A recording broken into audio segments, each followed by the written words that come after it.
I was. And I won't ask you. I have a question. I have a question. It's mink.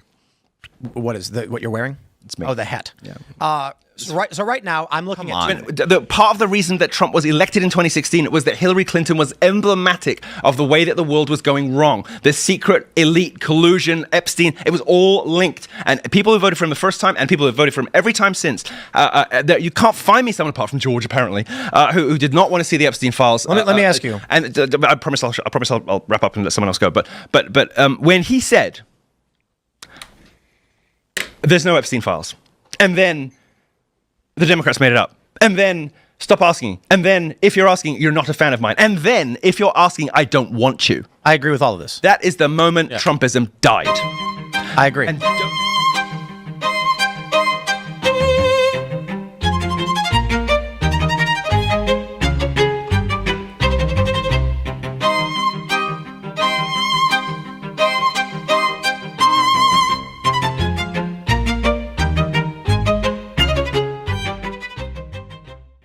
show, we had a clip from a conversation between right-wing influencer Milo Yiannopoulos, and we're going to have a lot to say about Milo today, who was in conversation with ex-congressman and pardoned felon George Santos on Tim Pool's podcast, which is called Timcast, all right? That's everything you need to know.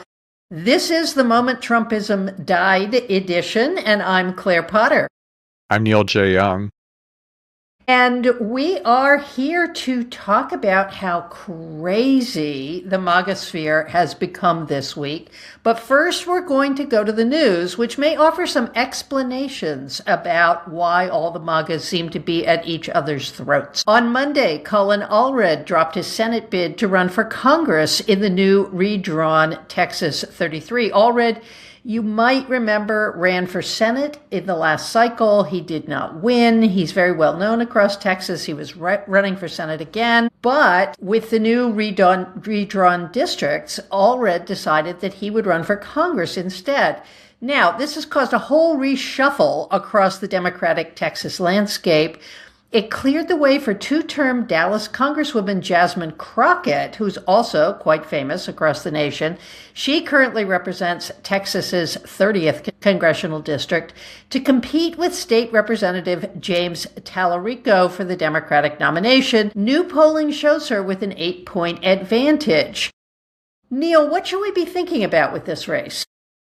Well, I think that's, first of all, this is just really an interesting race for us to follow going forward. You may remember, Claire, a couple of weeks, maybe even months ago, the thing I wanted to go viral was an Atlantic article about James Tallarico. And the point I made, and I think that, I can't remember if the piece was actually titled this, but it might as well have been titled, like, the next great white hope of Texas, right? And sort of what I made this point of, like, media seems to constantly love these sort of straight white men, and donning them as like the next Democratic savior for the Democratic Party, when we also have this superstar Jasmine Crockett in the state that's not getting as much coverage. Well, now we have this, head to head between them. I think it'll be a really interesting race to watch. I have to say, one of the things I really liked seeing was that James Tallarico came out and posted a video telling his supporters to be very, I can't remember what his exact words was, but basically to be kind towards Jasmine Crockett and her supporters. So, it'll be interesting to see how this race shapes up. Like, is this one where they go after each other, or do they just sort of each of them make the argument that they're the best case for Democrats to beat a Republican in the state of Texas? I think it'll probably be that.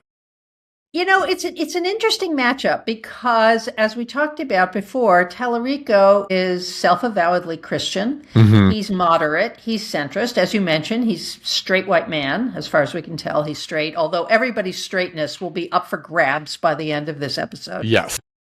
And Jasmine Crockett is a very different kind of person. She became a national figure for some of the ways that she went after people like Marjorie Taylor Greene in Congress.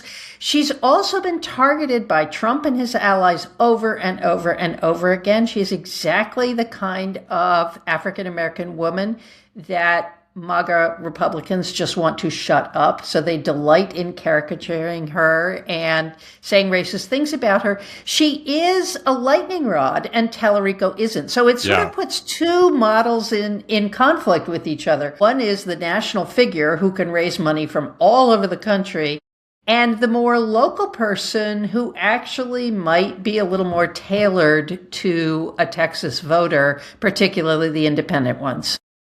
I mean, I think, we get to see how this plays out. And I think that's probably how a lot of folks are going to be evaluating the choice in Texas. And it'll be interesting to just see what the demographics of each candidate look like as their sort of constituencies or their bases of support emerge. But I don't know. I mean, I think that this is sort of the point I made when the Tallarico piece came out in the Atlantic. Like, there's all this ink spilled over imagining that what Democrats need to put forward is this sort of like milquetoast, white straight guy from a place like Kentucky or Pennsylvania, and this is what's going to win Democrats, the White House or whatever. I think, that's an argument that has a long history to it. It doesn't always bear out. And I think there's a lot of folks that say, no, what we need is actually to put forward a real alternative. That's what mobilizes voters. We'll see what Texas voters decide. Yeah, and I want to throw something else out there before we look at the Republican side of this race, which really is going to make Texas the center of everyone's attention for the next few months, which is Texas is a really hard state to run in. And I was talking to someone the other day and remembering Robert Caro's book about Lyndon Johnson running for Senate in Texas. And Johnson was the first Texas candidate to ever use an airplane to campaign, because Texas is so huge and it is so rural that it's a very, very difficult place to campaign in, which means that incumbents really have a big advantage, but so do people who are just already nationally known across the state. Now, Colin Allred was one of those people, and part of what I find interesting about him dropping out of the Senate race, now, granted, the matchup with Tallarico was not going in his favor. Jasmine Crockett is 8 points up on Tallarico from polling that just came out today. But Colin Allred running for Congress in Texas 33, that is a district that snakes through Dallas-Fort Worth. And it speaks to this whole question of the gerrymander and whether the gerrymander in Texas is going to provide opportunities for Texas Democrats or not. And we're going to talk about that a little more in a minute. So let's shift to the Republican side. There are three people in the Republican primary, one of whom is John Cornyn, who's the incumbent. And then there's a sort of MAGA normie, Wesley Hunt, who is the congressman from Texas 38. And then there's Ken Paxton, who is leading the other two by 8 points. What are we thinking about this primary, Neil? I mean, this just maybe encapsulates where the Republican Party is right now, because Paxton is a total whack job. He's the attorney general. He's faced all these controversies, including surviving an impeachment for bribery, corruption charges a couple of years ago. I think he's also settled some federal securities fraud. I mean, it's quite a record. Right. Am I remembering correct that there's also a really all of those things? Yeah. An ugly divorce happening as well? Yes, his wife said she could no longer stay in a biblical marriage with him or something like that. Yeah, that's right. Like there was something he did that was really like violating the 10 Commandments, I think. Right. So that's a reference to this very conservative Christian notion that you can only justify divorce on, I think it's 2 grounds. One is adultery and the other is physical abuse. And so I think my understanding of that was her sort of polite way of saying he had been cheating on her. Right. And, shocked. Yeah. Absolutely shocking. And would it be any less shocking if the affair was with a man than with a woman? Again, this is teeing up our bigger conversation. Ken Paxton is not having same-sex relations as far as we know. Right. But all this is to say is this guy has just a track record of like terrible personal and career events, and he's leading in the polls. And I think we'll probably get this nomination, which feels like just a great example of where GOP voters are these days. And I think Paxton has, as many Republicans in the Trump era have done, has used these things that would have been disqualifications, sort of brandished them as the assaults against him and against good MAGA folks like his supporters. And, you can ride that to victory, it seems like, in most cases.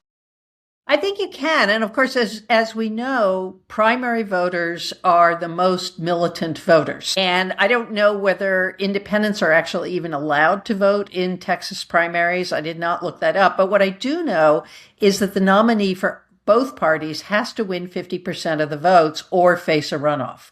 So the fact that there are 3 people in this race on the Republican side is really not good for John Cornyn.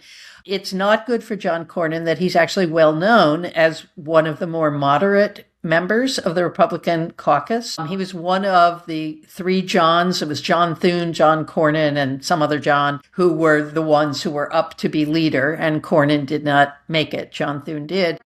The real thing I think we're looking at here is the possibility of a flip, because what we have seen in the past several elections is that when faced with one of these whack jobs, a Kari Lake or Mike Lindell, you'll be glad to know, is running for governor of Wisconsin. I saw that go through my, that's the My Pillow guy, listeners. But when you have a really far right candidate, the likelihood of the Democrat winning goes way up because all the people in the general election are unhappy about it. I hear a dog back there, Neil. Yep. It must be a dog. Okay, well, tell the dog he's not on yet. So let's go to our next news item, which is in 2025, Democratic candidates continue to be doing well. We had another great election day this week. The Democrats held 2 state house seats in Florida. They flipped one in a Georgia district that Trump won in double digits in 2024. And the same candidate actually lost his race in this district. I think his name is Eric Gisler, by 22 points back in November 2024. And all of a sudden, he won. Now, some analysts are blaming the gerrymander for this. What are the other election results we should be looking at, Neil? Well, a huge one in Miami. Democrat winning the mayorship of Miami for the first time in 30 years. And so I think, that is historically significant in itself, just given sort of the general political history of Miami. She did so also with around 20% of Little Havana voters who had been Trump supporters moving to the Democrats. And again, that is really significant as well. So, and winning by 19 points for this candidate. And so I just think, again, in any normal time, a Democrat winning in Miami after 30 years of not having, the office of mayor would have been significant. But especially given what we know about what's been happening in South Florida with the transformations via COVID and the sort of folks who are moving from the Northeast down there, and the reddening of Florida, which we saw most visible in actually the developments within South Florida, and how those, really turned Florida to a deep red for Trump, for it to sort of one of the reddest spots, or at least the more recently most red spots of Florida to make this choice, I think is really significant. Now, folks have pointed out the mayor in Miami, actually, it's one of those offices that doesn't really come with much power. It's a little bit more symbolic than actually, there's not a lot of actual executive power in that office. But I think that aside doesn't matter as much as just the symbolic nature of this, what it represents as part of what I think we can say is this gathering blue wave. Yeah, I agree with you. Laura Loomer agrees with us too. Laura Loomer put out a tweet saying, this is horrifying. They're going to build the Trump Library in a city that is dominated by Democrats. It's going to be a massacre. I know. She just needs to get a grip. But what's also interesting are the numbers here, right? So 20% of Little Havana, as you said, are those voters who supported Trump, shifted to the Democrats. Higgins won by 19 points. Yeah, huge. So the Cuban vote was decisive, and I think we saw something quite similar in New Jersey. a couple of weeks ago. Again, that was the Latino vote that just sort of swarmed into the Mikey Sherrill camp. And Cuban voters, at least Cuban voters of a certain age, are notoriously conservative. I know younger generations are not, they're less attached to the whole idea of going back to the island and so on and so forth. But I still think this is very interesting. And I haven't seen this written about anywhere, Neil. But one of the things I wonder is if it's the deportation stuff, because so many Cubans have in living memory the immigration. I mean, you got to wonder whether they think they're next, right? Definitely. And I think, the history there, the Cuban support for the Republican Party, that's a long history. And, Obama chipped away at that, right? Like Obama won in Florida in part because he had been able to separate younger Cuban voters from that Republican attachment, but Trump had reestablished it. And so this latest data point we have in both New Jersey and here in Florida is really significant again. I think absolutely the most obvious thing to peg it to is these recent developments around ICE, around deportations, around the just sort of vicious violence that we're seeing in these very communities. And Cubans are understandably, particularly, I think, concerned about authoritarian governments, the place of violence, state violence. And I think this also has to feel really close to home in terms of just, real fears about what this means. So I think that this is a really, really telling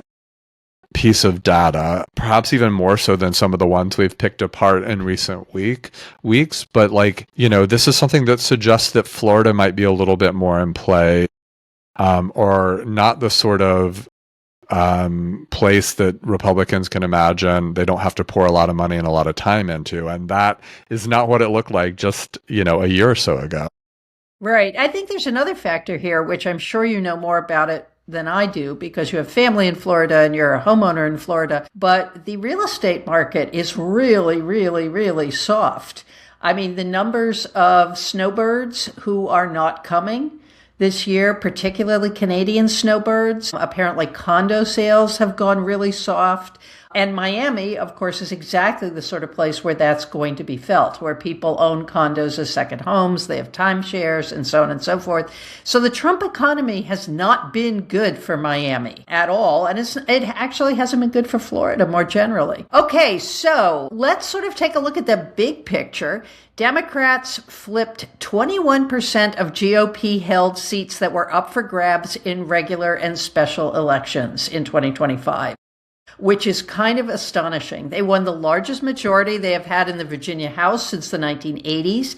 They've expanded their control of the New Jersey Assembly, another thing that the GOP really had their eye on.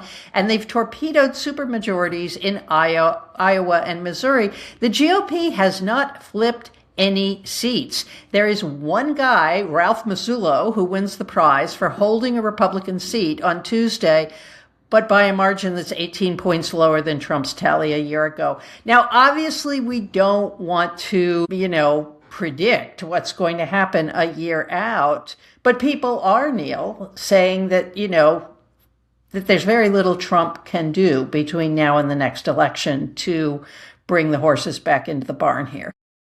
Yeah, and I don't think Trump has it within his capacity to right this ship, because that's not how he works. He isn't someone who fixes things. He's someone who tears things apart. And he was able to tear things apart for a long time in a way that benefited him. He won off of that sort of destructive tendency. But there's one thing to sort of run on that as a candidate, as a change agent. There's another thing than when that tearing apart is all tied to you, and people are living in the reality that he has made, and they know it. We talked about this a little bit last week about the bad economy, especially going into the holidays. People know it, and they associate it with Trump. This is Trump's economy. This is Trump's reality. So I don't know how you turn the ship on that in normal times if you're a normal candidate. Right. This guy has none of the personal psychological bearing to do so. And I think what's going to be interesting is how Republicans strategize about their own standing between now and next November, how they, maybe separate themselves from him and the administration as a way of like protecting their own seats. We'll see. But voters are clearly responding and giving Democrats the benefit of their anger, whether or not Democrats actually have like a coherent message or, their own policy agenda. These all feel like protest votes, and Democrats could do well getting a lot of protest votes, at least for the next year. Well, and we're beginning to see Republican politicians actually pushing back. I mean, this wasn't in our notes for today, but the Indiana legislature has refused the gerrymander, which is sort of astonishing. More Republicans voted against it than voted for it. And this is after J.D. Vance made 2 trips to the state to try and persuade them to do it. I think that's really interesting, and we should just sort of hold on to that and see where else this fits in the show. But Democrats, more importantly, are now imagining districts that Trump's won in the single or low 2 digits in places like North Carolina, Florida, Texas, and California as potential gets. And they have targeted districts. They've targeted 39 districts in 2026. Now, there's something going on in Texas, too, Neil. What's that? Well, for the first time in modern history, Texas Democrats Texas Democrats, probably the only party that looked worse for Democrats, or the only state that looked worse, was Florida, right? And Florida Democrats are starting to look good too. But, Texas Democrats seem to be dead in the water not that long ago. They're contesting every single congressional seat in this redrawn map, which is really interesting given all the attention that was given to that redrawing and the fact that this would give Republicans a permanent majority in the state. That was the analysis of it just a couple of weeks ago. And now we know that Democrats actually see an opportunity to contest every seat. Lots of vulnerable seats in this gerrymandered state after all. And there's this really sort of interesting wrinkle in all of this, which is Trump pardoned actually a Texas Democrat, Henry Cuellar, and his pardoning there has moved that particular seat from a toss-up to leaning Democrat. So all sorts of different variations of this. But Texas being another state that Republicans are going to actually have to put money and energy into, even if it's just to hold on to those seats, that's still money and energy that the National Party, I don't think, really wants to spend in a place like Texas. Agree. And, I can't even imagine. I mean, it's ridiculous to think about what's in Trump's mind at any given point. But under what conditions did it make sense for him to pardon Henry Cuellar? I mean, the Cuellar, it fit exactly into his narrative of, Democrats are the corrupt ones. They're evil. They're bad. And you're right. I mean, Cuellar, that was a toss-up seat. And now it's lean Democrat because, of course, he's an incumbent and he's very popular in his district. And as we know, Texans actually don't seem to care that much about corruption. It's not something that bothers them. All right. So back to the national picture.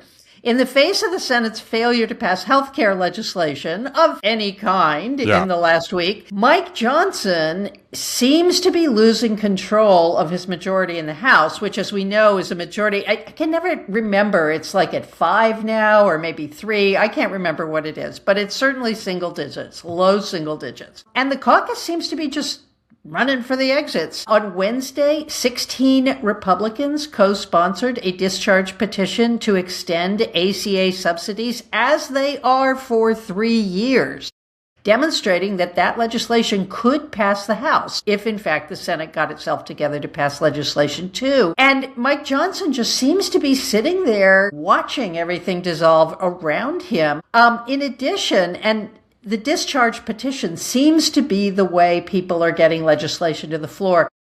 We would go for years in Congress without ever seeing a discharge petition, but it seems like there are somewhere between 13 and 20 Republicans who are really angry that they have never gotten to vote on anything but Trump's bill, that they've never gotten to sponsor their own legislation. So they got together to join Democrats to nullify a Trump executive order that eliminated federal workers' labor rights.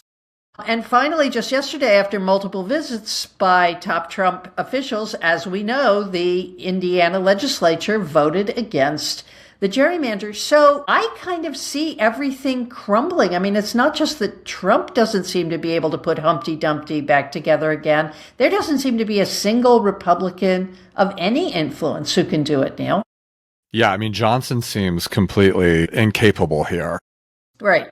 And I think that, I don't know why Johnson was chosen in terms of there was a big, long path to his leadership. But I think what I mean to say is I don't think there was any assessment of him that he was some, mastermind of Congress that was able to, right, bring diverse parts of his party together to get legislation accomplished. I mean, again, not that long ago, we had a complete collapse across the party into full-blown Trumpism. And so it looked like you didn't really have to do any sort of organizing here. Right. Everything was just going to be, a by-the-party vote. And Trump has done the damage there to take what was like a real solid wall behind him and start to chip away at it, just like he does in every single aspect of his life. So we shouldn't be surprised here. But now we're seeing the real consequences of that, and sort of the independent streak that's developing, at least in a small portion of Republicans.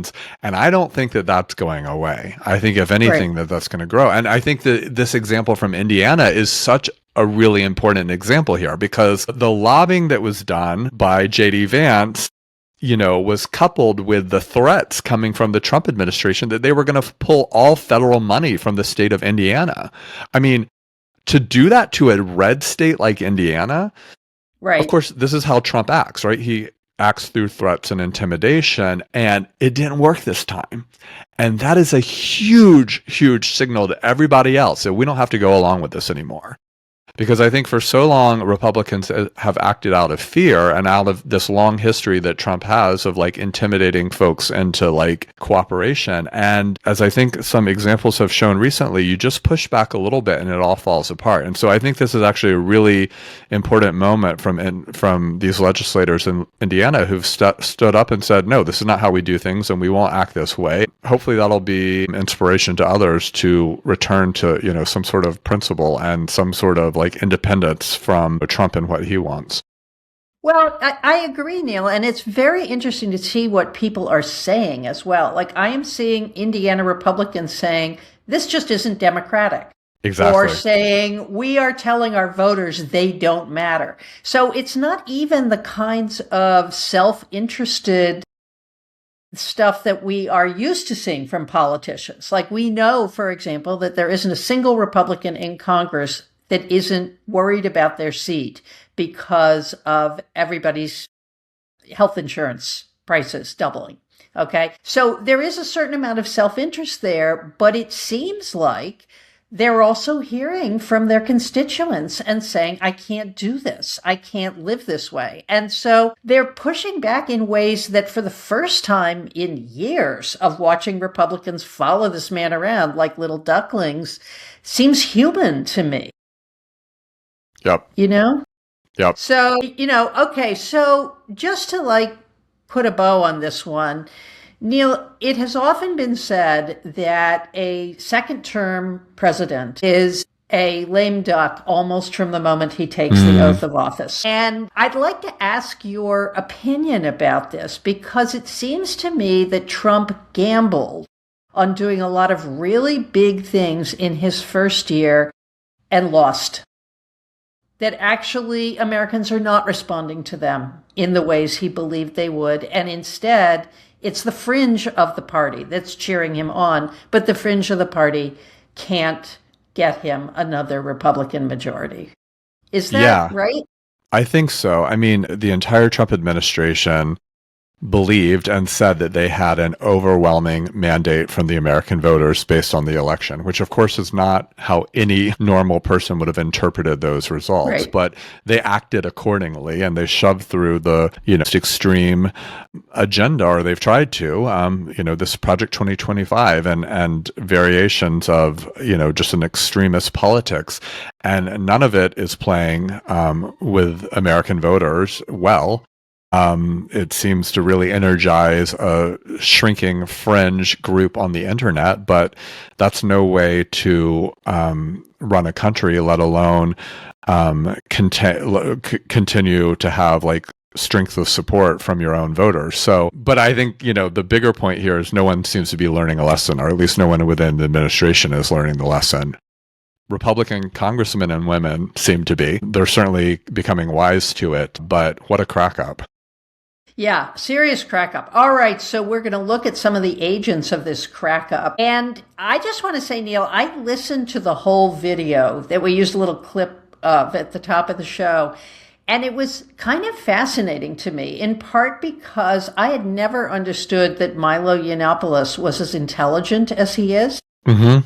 Or that he's as pragmatic as he is. I always thought he was just sort of a clown, and actually he's a lot smarter than I ever thought he was. So I enjoyed listening to that. What was also interesting about the video is we had this guy, Tim Pool, who's sort of like one of those podcasters. He's got like a skateboard hanging on the wall. Yep. He's wearing a little beanie. He's like, just like your average grunge guy, grunge gamer or whatever. And then we have Milo, who is a flamingly queer acting person who says he's an ex-gay. And we can talk a little more about how Milo ended up being an ex-gay if you want. But he's sitting there wearing dark glasses and a mink hat, which I used that clip at the beginning of the show because somebody says, I want to ask you a question. He says, yes, it's mink. The hat. It's mink. I mean, it's hilarious.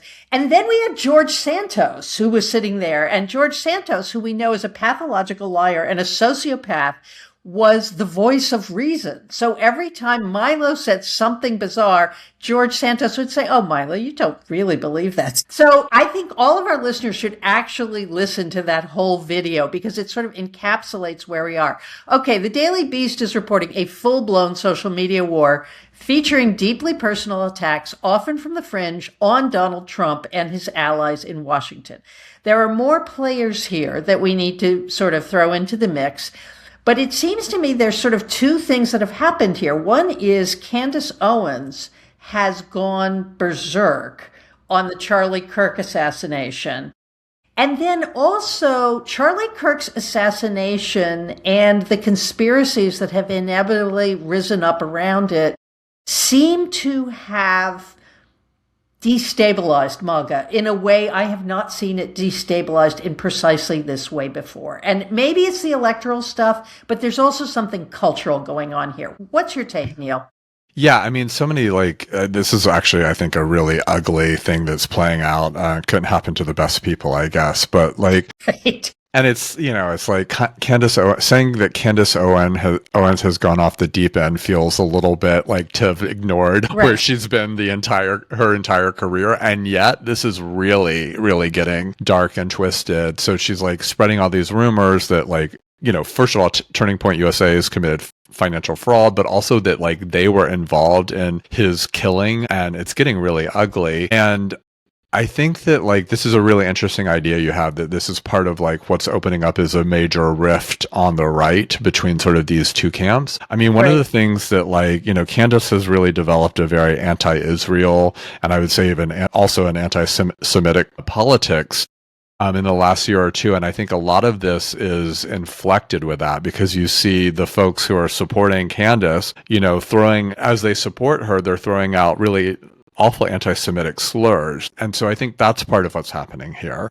Candace Owens is also I was Charlie's only friend. And so it's this weird thing where she's over-identified with him, and everyone around him was in on this sort of conspiracy. I mean, it just doesn't seem like she's very well. And I think that can be said about a lot of the folks we're about to talk about. And also, I think what this is showing is a really significant point of fracture across the sort of most conservative parts of the GOP that had looked pretty unified not that long ago. Yeah, I think that's right. And it's probably worth mentioning that Candace Owens is, I think, the only Black woman in the right-wing influencer sphere, or at least she's the most prominent one now that Omarosa has left the stage. And that, as you're saying, she is openly anti-Semitic. One of the conspiracy theories she is promoting is that Israel assassinated Charlie Kirk. Yeah. Conspiracy she's promoting is that no one can find his body, that Charlie Kirk's body has disappeared. And on the full video that we took the clip from, Milo Yiannopoulos said, I know for a fact that Charlie Kirk has not been buried. I can't say where he is. I can't tell you why he hasn't been buried, but I actually know he has not been buried. Which apparently is very upsetting to a great many TPUSA people because they actually want a place to go and visit him and to pay their respects and leave teddy bears and flowers and stuff like that. But instead, there's no place for them to go. There also seems to be something going on here, and I couldn't find anything that really addressed this. So I just want to spitball with you a little bit, Neil, about that there's a struggle over who's going to actually lead Turning Point USA. I know Erica Kirk, Charlie Kirk's widow, has taken over, but it seems like she's having a lot of trouble really getting people to support her, that people are not warming to her. What's the deal with this? Yeah, I mean, she's very much out there. She's done a ton of media. I mean, she just did this big sit down with Barry Weiss at CBS. She did a Andrew Ross Sorkin talk a few days before that. I mean, she's all over the place. Right. You know, I just think I can't imagine having gone from that experience and not still being bedridden at this point, but these folks are of a different cut a cloth than we are. But yeah, it's like she's clearly on a campaign to take over this movement and lead this organization, but it doesn't seem like it's working out. And so I don't know what all is happening inside the organization. If there's, folks that are, it seems like there's other folks who are also jockeying for position and who want to sort of take the place of Charlie Kirk. Obviously, this is a huge vacuum or a huge spot that has opened up for whoever really fills it, imagining that someone actually could be another Charlie Kirk. But it doesn't seem like the organization is on stable footing, even as it's being propped up in a lot of states here, like Florida, that are now, promoting the development of a TPUSA in every public high school across the state. But Eric Kirk is definitely making a play for this. What do you think about her and sort of the media rollout she's doing right now? Well, I think there's a lot of money involved that we should sort of frame this conversation with that. In 2024, fiscal year 2024-25, the organization pulled in $85 million. Now, that's not probably at the top of what a nonprofit could make last year, but it's pretty significant. And there do seem to be genuine questions about the finances of Turning Point USA.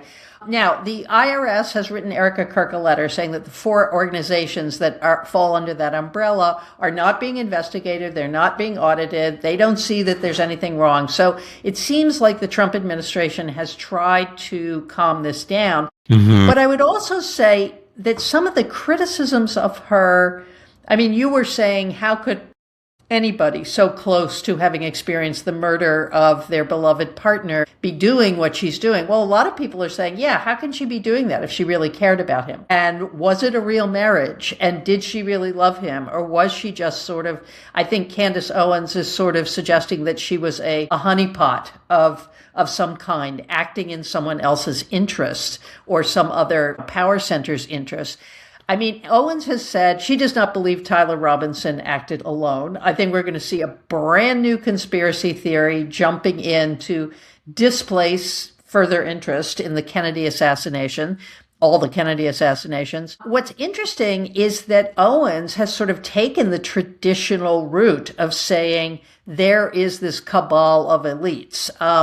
The American military, Israel, Bill Ackman is involved, according to Candace Owens, and so is the president of France, Emmanuel Macron, whose wife is suing Candace Owens because she claims that the First Lady of France is transgender, which sounds like a detail, but it's sort of like this mishmash of things that actually we grew quite used to as QAnon was bringing Donald Trump to the presidency. And like a lot of conspiracies, her fans see efforts to stop or debunk her as further proof that there is a conspiracy to cover up the facts. So part of what we're seeing here is a sort of contrast between Owens, who is QAnon crazy, extreme, and Erica Kirk, who by comparison has sort of embraced the gospel of love, has talked about forgiving her husband's assassin, has talked about continuing on in his work. That seems to me a more, say, mainstreamy conservative position for a woman to take. And yet she's also heading up this organization that really promotes the idea of male headship. So why don't you take it from there, Neil, since male headship is your department? As the male head of this podcast. That's right. Yeah, I mean, there's a lot happening here, but I think like that's the point, right? It's like all these wild strands, like they did actually cohere for a moment in sort of the QAnon framing that seems to have sort of fallen from, its influence. And yet, it's just sort of the organizing the organizing place of it has maybe shifted, so it's not QAnon all the time, it's something else, but like those same tendencies, those same sort of conspiracies still remain like this tangled mess that like has mobilized and, captured the imagination of so many Americans. But I like that what you've sort of sketched for us is these two very different versions of conservative womanhood that have both their own histories within the American right, but that like Erica Kirk's is the one that I think feels a lot more familiar to us and certainly a lot more mainstreamed and I think a lot more normalized within American political culture of that, ambitious career Republican woman who in large part delivers a message and has an audience around really traditional notions of womanhood and of the way a family is organized, and as the family is the basis of the nation on that. I mean, like I watched some portions of her conversation with Andrew Ross Sorkin, which was about a week or so ago, and she just kept talking about how she had been this woman in New York on this like career path. And then she met Charlie and Charlie swept her away from that. And like, thank goodness for, to the like marriage and motherhood had like reminded her of like the thing that she would really, what mattered most in life. But that had she been left to her own devices, she too would have been that ambitious career woman in New York. As she sits on a stage in New York, talking about running this major media political empire, and that like the takeaway for all this is like that she wants women to know that really the thing that's like the best for them in life is to find a man, to get married, and to raise children. And again, there's a long history of that. Phyllis Schlafly, Anita Bryant, like there's so many Republican/conservative women who became, famous and powerful by delivering this same message. So it's a well-trod path and one that, she seems to be the latest spokesperson for. Yeah, it's so interesting, and it's such a pervasive contradiction among conservative women. I follow Caitlin Flanagan on Twitter because I love her as a writer. I think she's just a fascinating and wonderful writer. But she's quite conservative, and she put up this post the other day that said that her son had asked her how she knew she was going to be a great writer or something like that. And she said, when I was a child, all I wanted was to be a wife and have a baby. And I'm looking at that and thinking, but you're Caitlin Flanagan. You actually became Caitlin Flanagan, and you became a wife, and you did have a child, although some of her writing suggests that that period when she had small children was not actually the happiest in her life. But these women sort of can hold two things in their heads at the same time. I am on a mission. I am running, as you're saying, this multi-million-dollar organization, and I'm really just a wife and mother. I'm not this person who you see here. So let's sort of sketch for our listeners who may not watch this as obsessively as we do, or at least as I do. We've got Tucker Carlson, who's gone right off the deep end in the last couple of years. He's attacking Laura Loomer. He hates Laura Loomer. Laura Loomer hates him. Tucker Carlson, on the other hand, is being criticized by Texas Senator Ted Cruz for platforming Nick Fuentes, who is the white supremacist, misogynist, and self-declared incel who runs the Groyper movement, also says that he's a virgin, that, he's an incel, he's a virgin, he's never slept with a woman. He did this interview with Piers Morgan, and Piers Morgan said, well, maybe if you ever slept with a woman, you would actually start to like women better. I actually thought it was very funny. Milo Yiannopoulos says that Nick Fuentes is gay. And he's deeply in the closet. And I want to get back to this sort of deep closet thing in a bit. I thought it was actually kind of fascinating that Tim Pool had this podcast with an ex-gay, supposed ex-gay, and George Santos, who's either gay or not gay. We don't really know. We think he's gay. He acts gay, but he's been married to men. Apparently, he's been married to women. So there's this very strange thing going on with sexuality there. But Milo also said, and he actually put this on X, that the reason Nick Fuentes is an incel is because, all right, listeners, cover your ears if you don't want to hear this, that Nick Fuentes has a very tiny and somewhat deformed penis, and that's very hard for him to get an erection. And Milo says he knows this for sure. So Milo has become this sort of like person trumpeting all over the place about people's sexuality. And in particular, he has been going after Benny Johnson. Can you tell us something about that? Well, I mean, there's so many things to pick up here, but like the Benny Johnson thing is really interesting because, I mean, Benny Johnson is married with 4 children, I think. There's a bunch of kids there. Yes. And he's like... They're all blonde. And they all have like white blonde hair. And they're so very white. They have the whitest people. Yeah. It's a little they're whiter than us. alarming. Yeah, I mean, as a fellow blonde kid, even seeing the photo, it's like that's a look. Yeah.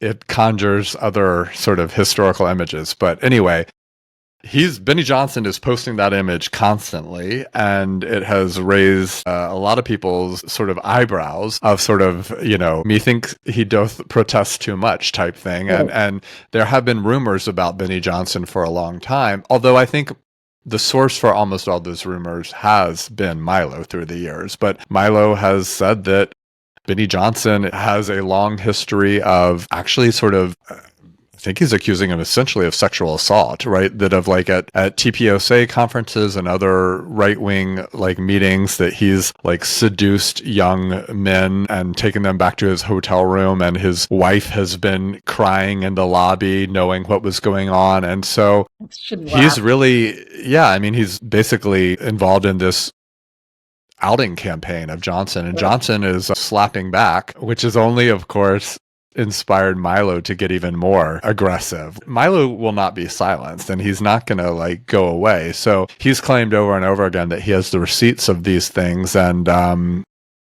it's hard to know who really is the truth teller when these are the folks we're talking about, but it's certainly a big mess. And I think like the sort of big picture, to sort of for us to analyze here is just the way that sex and sexuality seems to be such an animating force on this sort of fringe right now, and how it's also like this point of fracture as they all accuse each other of having these like sordid past or even, sordid present. Right. Well, and as we know, or as you and I know, and maybe our listeners don't know, Milo was canceled back in 2017 because of a video he did, a video interview. And you're right. I mean, Milo will just say anything. And he totally unscreened id that just sort of operates on one of the reasons I was sort of giggling when you were talking about poor Mrs. Johnson weeping in the hotel lobby when her husband was upstairs sleeping with boys is that Milo claims to have comforted her as she wept in the lobby. And the idea of Milo actually comforting anybody is just so strange to me. I mean, right. Anyway, So Michelangelo Signorile, who was the big outing guy back in the day, back in the 1990s, when he would out Republican politicians who actually hurt LGBT people, and it was very controversial. He calls this gay MAGA, but it's got a particular flair to it. Now, I do want to say, I actually researched the Benny Johnson thing, and somebody told me on deep background that yes, he has a long history of having sex with men.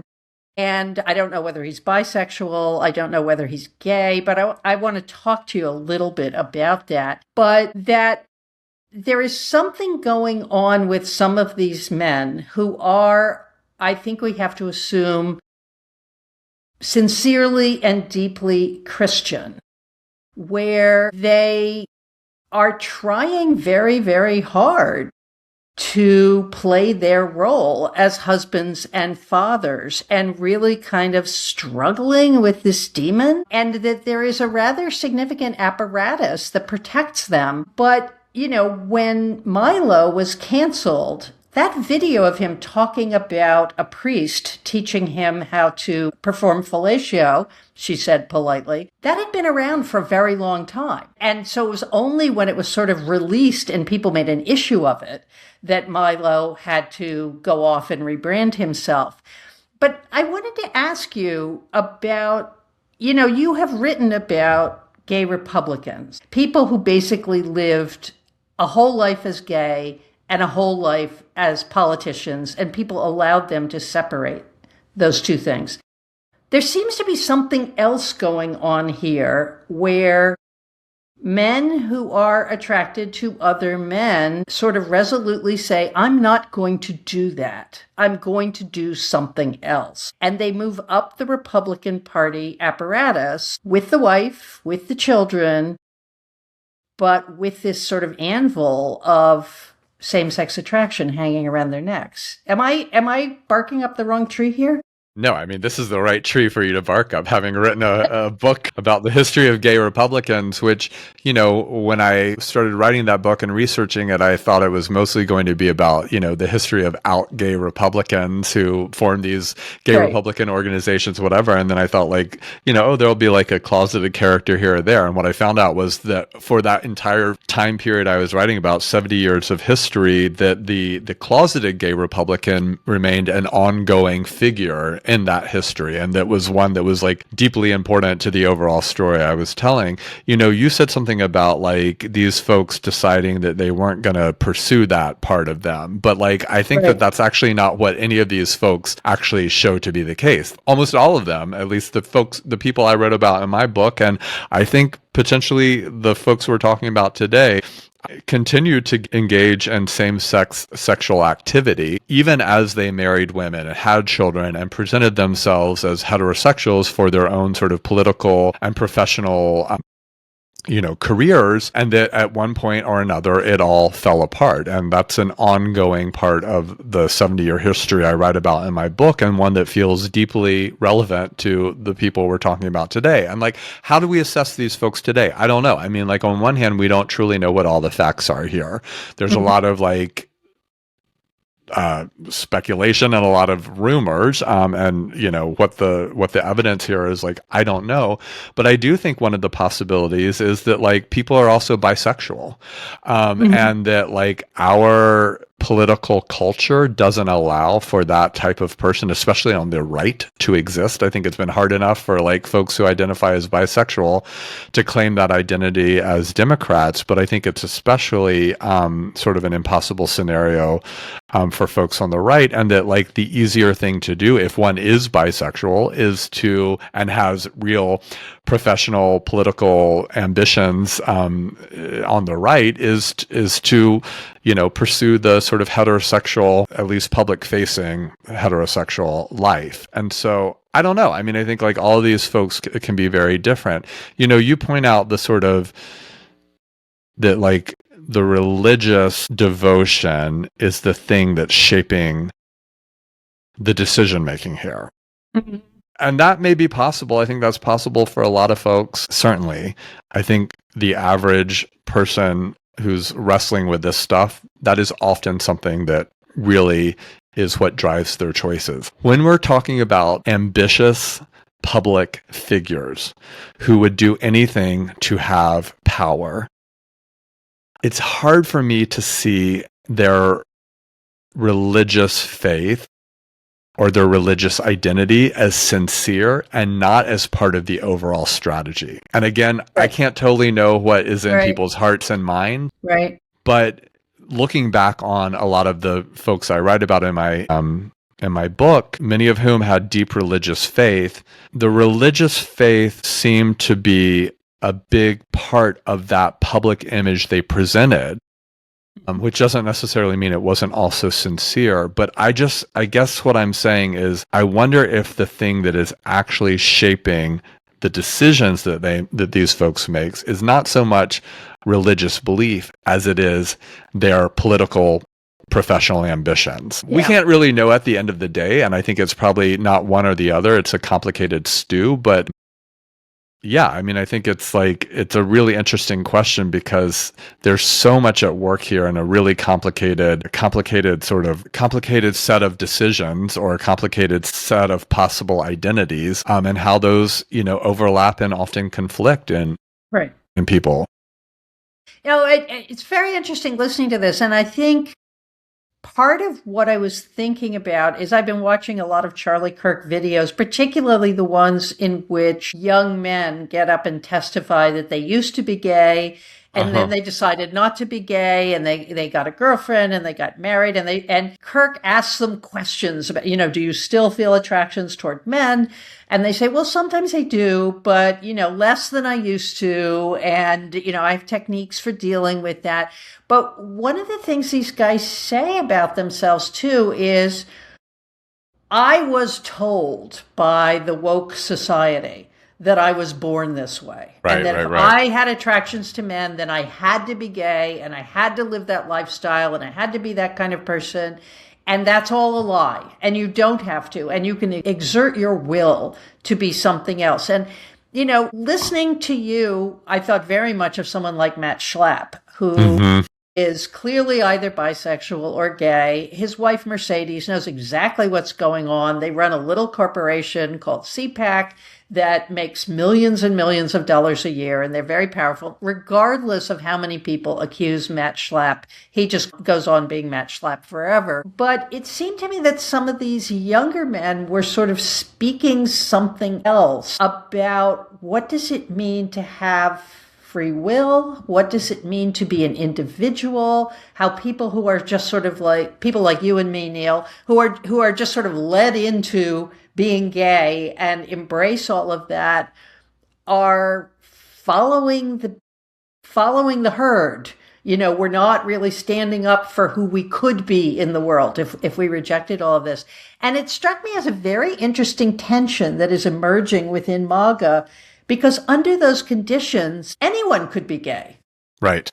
And any kind of gossip can attach to anyone if, in fact, being straight is only a matter of personal decision making. Right. And then you also have Milo coming in and saying that no one is gay, right? Right. Which I think is right. part of this, right? I mean, and there's a lot at work here, right? But the idea that anyone could be is sort of a really fascinating thing for conservatives to be putting forward.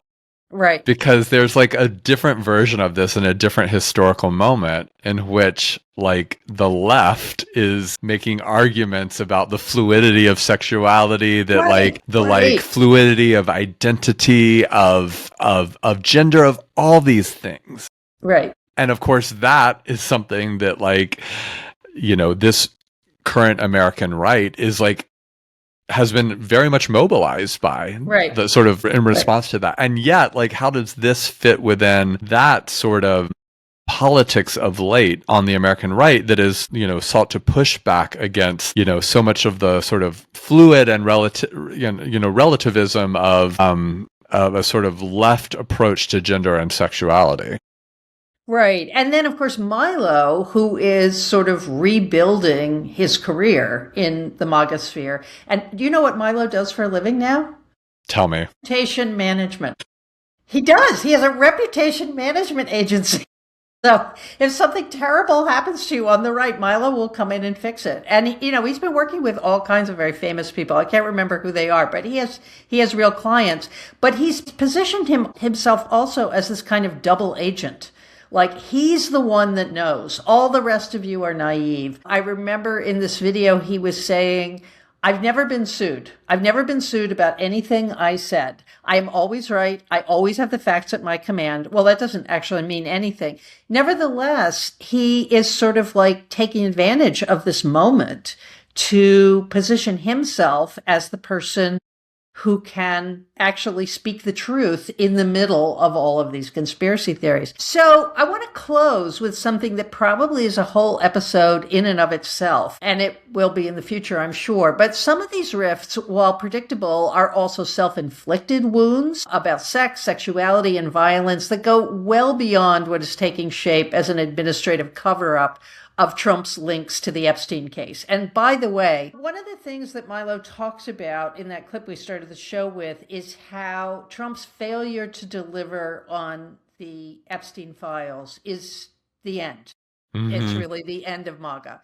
And he doesn't even seem to be taking that too seriously, but a lot of people are. And when I talk about self-inflicted wounds, it has, of course, lately been in the news that numerous right-wing influencers have collaborated in propping up Andrew and Tristan Tate, two brothers who are pornographers who have been charged with rape and sex trafficking in Romania and England. But also members of Trump's circle have been involved with that, including not just the president, but two of his sons. And the Trump administration actually colluded with Romania to free the Tates and bring them back to the United States. These brothers have a penchant for sadistic sexual violence against women. It's very well documented. There are a number of lawsuits against them for trafficking. There's one in Britain that they're going to have to deal with. But it seems like the Trump administration's failure to actually deal with the part of MAGA that is offended and horrified by sex crimes is a real Achilles heel at this point. So anyway, so that's probably going to be an episode in the future if the Tates are not able to sort of get away with this entirely. Neil, what do you want to go viral this week? All right, what I want to go viral this week is a great podcast series I just listened to from The New Yorker. It's actually in The New Yorker podcast called In the Dark, but this particular season that just came out is called Blood Relatives. It's 6 episodes. It's from Heidi Blake. It's about the massacre at White House Farm. Do you know about the White House Farm massacre? No, tell us. Okay, so I didn't know anything about this at all until a couple of years ago. You know, I will watch any sort of murder mystery show on Netflix, and it was on Netflix or HBO or something like that. There was this show that was, based on a true story about this thing called the White House Farm Massacre, which was in the summer of 1985 in Britain.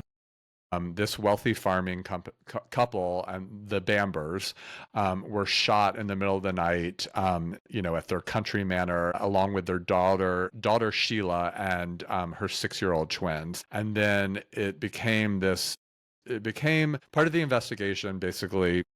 Or not the part of the investigation basically led to the brother Jeremy having done this, and he had done it because he was, he wanted to inherit, the estate and have all the money.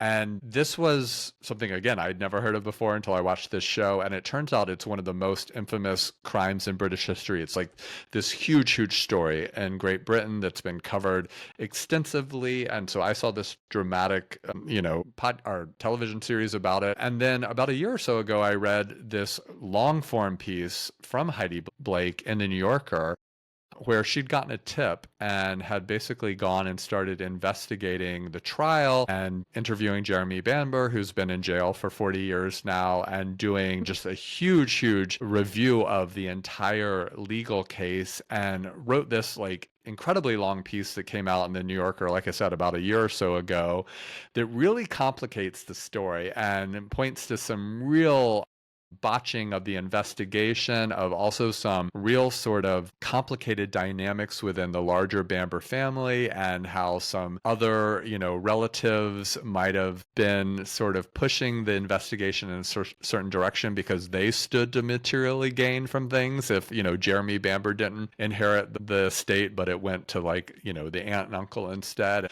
Anyway, so that was a fascinating article that came out about a year or so ago that I would encourage people to read. But now there's been this podcast that just dropped that includes new, even further new information, new investigations that Heidi Blake has continued to carry out, and also just incredible interview tape with Jerry Bamber himself. And I don't want to give too much away, but I will just say folks should listen to it. I'm trying to think here what I want to say that won't give away some big surprises, but I think it's just sort of really worth listening to, and also sort of reading the piece as well, and sort of seeing the way in which this particular investigation relied on some really bad investigative practices that were sort of really the way things were done in the 80s, and how, of course, like new investigation techniques, and also some just dogged reporting on the part of Heidi Blake really exposes a lot of evidence that was right there in the record all along, which of course I just really appreciated. So I would encourage folks to listen to Blood Relatives, and then to also read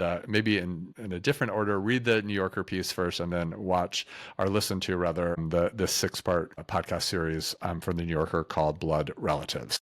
Neil, I will jump to it. And listeners, we're going to link to both of those in the show notes. And mine is a little shorter and less dramatic, but it really struck me because it's from the Harvard Crimson, which I think is doing a ton of really good reporting about the effect of the Trump administration on the university. And a lot of people might be saying, oh, poor Harvard, boo-hoo-hoo.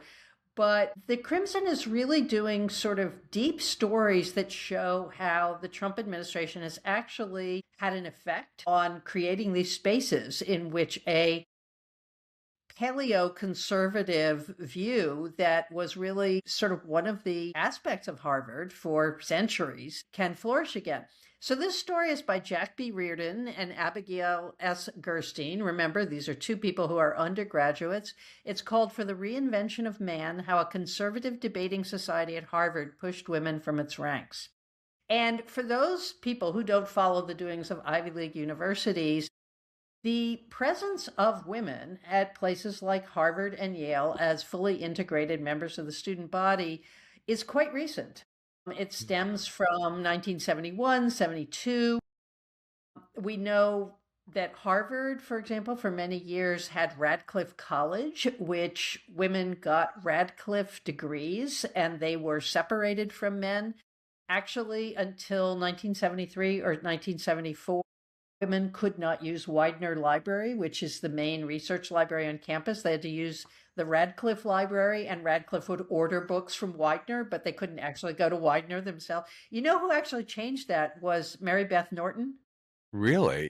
When she was a graduate student at Harvard, she went to Bernard Balin, who was her supervisor, and said, I can't be a teaching assistant for my students unless I can use Widener Library. And Bernard Balin made it happen. So wow. In case you're not a Bernard Balin fan, there you go.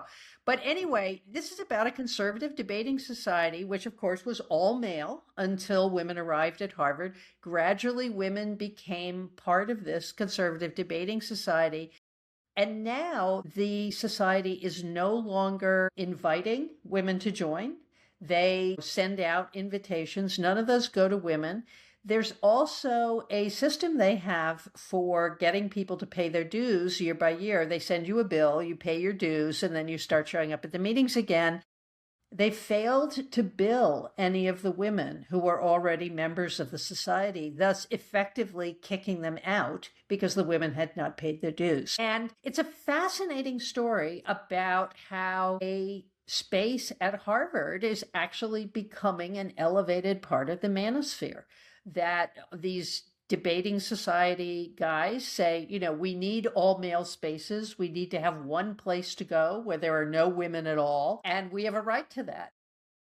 It's going to end up in the Supreme Court. It's going to end up in the Supreme Court. But part of what's interesting about it to me is Harvard women, unlike say, Erica Kirk or other women who are part of the greater movement are saying, no, this is hurtful. I always felt equal to men.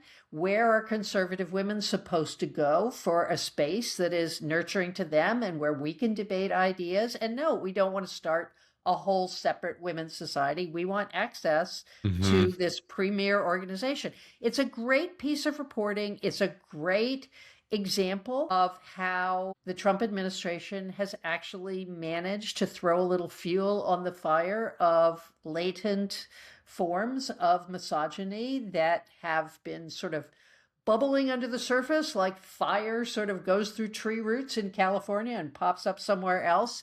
It's not gone. So the article is Jack B. Reardon and Abigail S. Gerstein for the Reinvention of Man, How a Conservative Debating Society at Harvard Pushed Women from Its Ranks in the Harvard Crimson. And there will be a link to it in the show notes. And Neil, that brings us to the end once again. All righty. Have a good weekend. Okay, see you next week.